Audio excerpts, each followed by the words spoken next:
L'union du fleuve Mano couvre 4 pays, Côte d'Ivoire, Guinée, Libéria et Sierra Leone. Selon le Fonds de partenariat pour les écosystèmes critiques, CEPF 2015, ces pays partagent les derniers vestiges d'une zone unique prioritaire pour la biodiversité. La sous-région de l'UFM dispose d'une importante réserve d'eau douce, souterraine et de surface. Les 4 pays partagent 10 bassins transfrontaliers, dont la Cavali, la Mano, la Moa Makona, Little et Great Scarces, l'Union Cestos.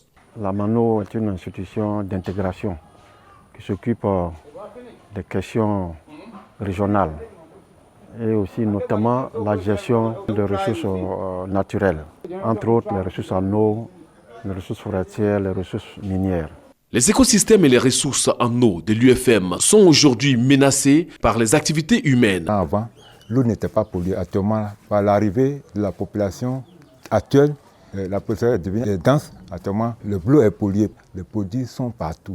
Mine de rien, on se retrouve à une situation où on ne peut plus consommer cette eau pour des raisons vivables. En plus, les populations sont données pour compte parce qu'elles ne peuvent plus s'adonner à leur pêche artisanale. Et en plus, la terre n'est même plus cultivable. Donc, cette situation de pollution d'eau entraîne beaucoup d'autres conséquences. La faible coopération entre les pays riverains est une menace majeure pour la gestion durable des ressources naturelles transfrontalières existantes. C'est pour répondre à ces problèmes que l'Union internationale pour la conservation de la nature à travers le projet Bâtir le dialogue et la gouvernance autour des cours d'eau, projet Bridge, soutient la coopération entre les pays riverains en appliquant la diplomatie de l'eau à de multiples niveaux d'action. Le projet prône une vision partagée des principes de répartition et des bénéfices tirés de l'eau, ainsi que des cadres institutionnels transparents et cohérents. En collaboration avec l'UFM, le projet Bridge 4 a été mis en œuvre pendant 3 ans. L'idée du projet était de renforcer la gouvernance des cours d'eau partagés.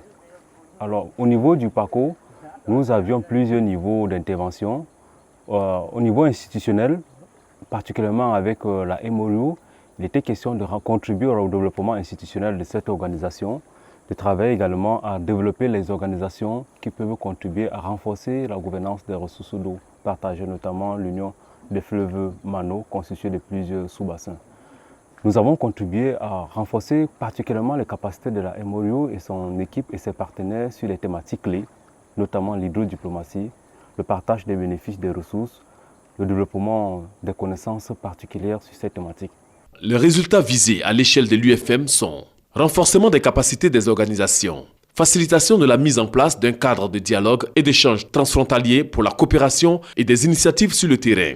Bridge 4 a permis de sensibiliser aussi sur les bienfaits du reboisement et montrer comment le reboisement participe à la gestion de l'eau.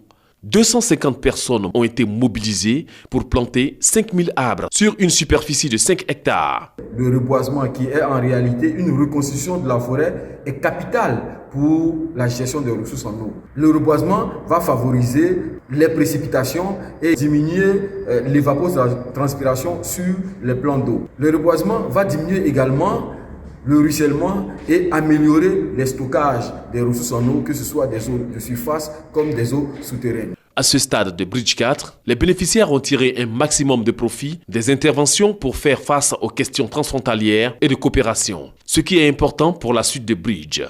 We have undergone so many training.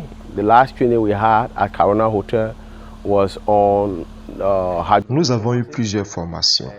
La dernière que nous avons eue à Corina Hotel portait sur l'hydrodiplomatie et cette formation était très importante. Elle nous a beaucoup aidé parce qu'elle a touché du doigt certains sujets qui concernaient les populations riveraines.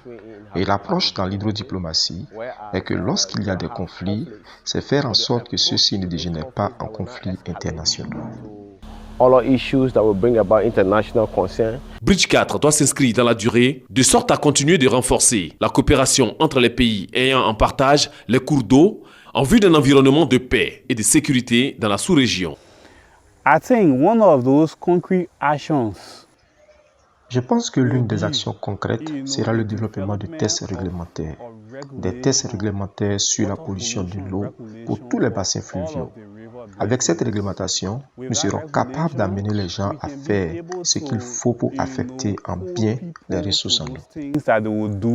that we affect the water resources. Au niveau des UICN, les acquis sont encourageants. En termes de coopération, nous sommes très satisfaits de la collaboration entre l'UICN et la MORIO dans le cadre de cette initiative.